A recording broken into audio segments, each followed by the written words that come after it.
Hey everyone! Today we're going to learn about Aristotle's definition of the rhetorical triangle, which is the main critical mode we're going to be using to analyze and think about rhetoric.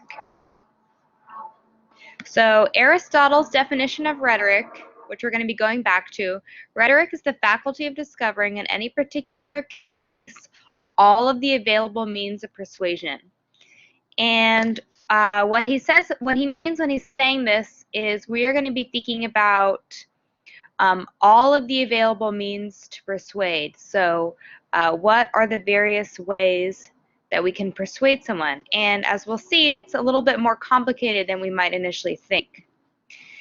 Here Aristotle is saying, of the modes of persuasion furnished by the spoken word, there are three kinds. The first kind depends on the personal character of the speaker. The second on putting the audience in a certain frame of mind, pathos. The third on the proof or apparent proof provided by the words of the speech itself, logos. So ethos, pathos, logos, these are kind of the 3 points of the triangle, okay? Why is it called the triangle? It never really made sense to me, except that there are 3 points: ethos, pathos, logos, and these are the main critical terms that we are going to be using to think about rhetoric and kind of understand how are we being persuaded, how is this functioning in terms of a written text. Okay. So ethos is the first point on the rhetorical triangle that we'll be talking about today. Ethos deals with the character of the speaker. The intent of the speaker is to appear credible. So there are 3 prerequisites: competence, good intention, and empathy. So if we think about the successful use of ethos, we could think about a commercial about tobacco use.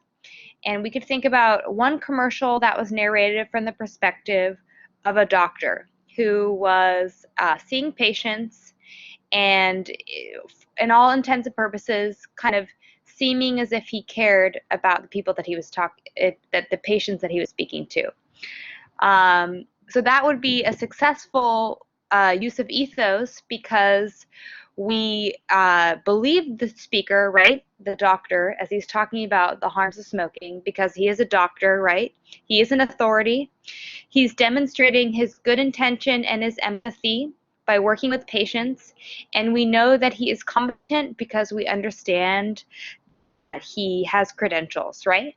So this is in terms of images, but we'll also think about how ethos and credibility and empathy is created on the written page as well.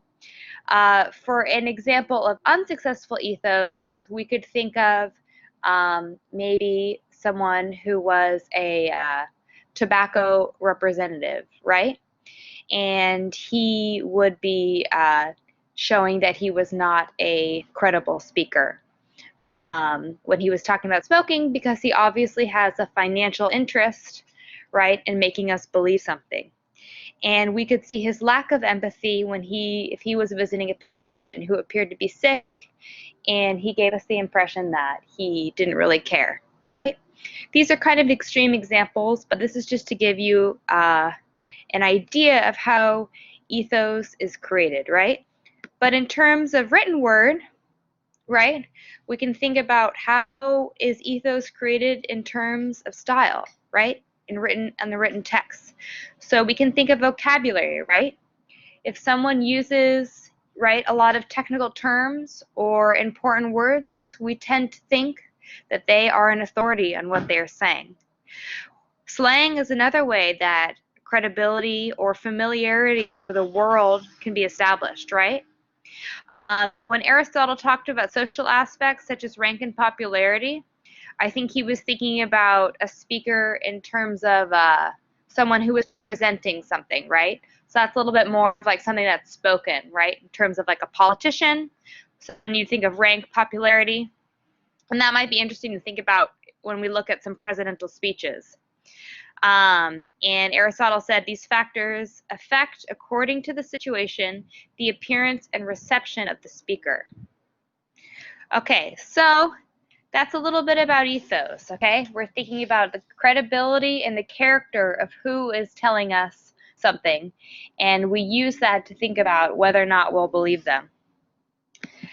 The next point on the rhetorical triangle is pathos, emotional appeals. So the emotional influence of the speaker and the author on the audience.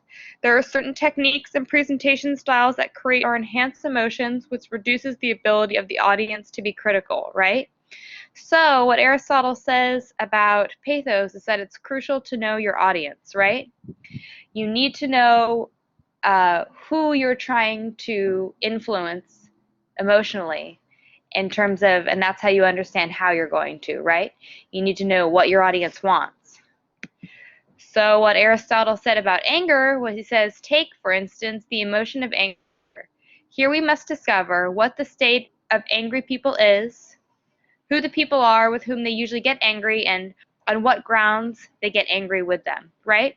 So here Aristotle is saying, for someone to use pathos effectively, you need to understand your intended audience, right? Because if you don't understand your audience, you won't know how to make them feel emotion, because people's emotions are very different, right? So you need to know, you need to understand who you're addressing. Now we're going to think about logos. So logos kind of makes sense because logos is in terms of logic.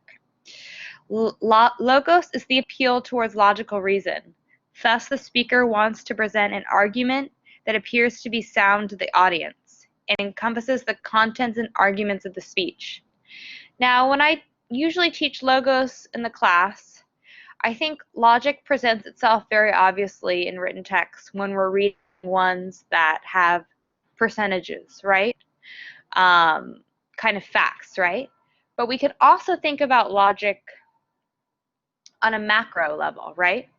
So we can see logic in a text on a micro level. We can see a sentence with a data, right? 5 out of 10 people who eat cheese die of a heart attack, right? That's logical. That makes me think, oh, I don't want to be that 50% that dies, so I'm not going to eat cheese. So that's logos on a micro level. But logos on a macro level would be the kind of logic of the argument. Does the logic of the argument make sense? Does each point, do any of the points contradict each other? Is the whole thing, you know, cogent and sound?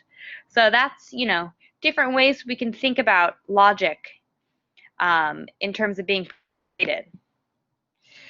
So persuasion is effected through the speech itself when we have proved a truth or an apparent truth by the means of the persuasive argument suitable to the case in question. So this is, you know, where logic can come in, you know, when we feel like the speaker has made the points to kind of lead us to believe, okay, logically that has to be true, right? So in summary, ethos, pathos, logos are the 3 points on the rhetorical triangle. Why is it a triangle? I don't know.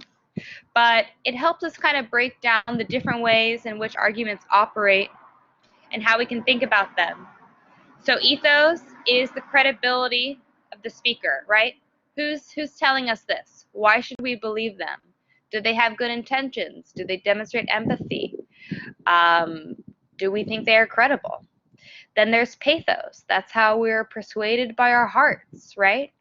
I kind of think of pathos as like located in your heart, right? So what you are made to feel, okay?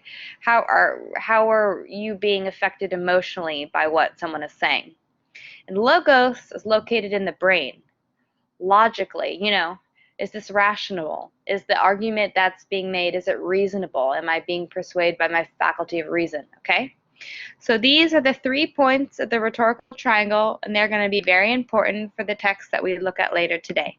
Thank you for listening to this lecture.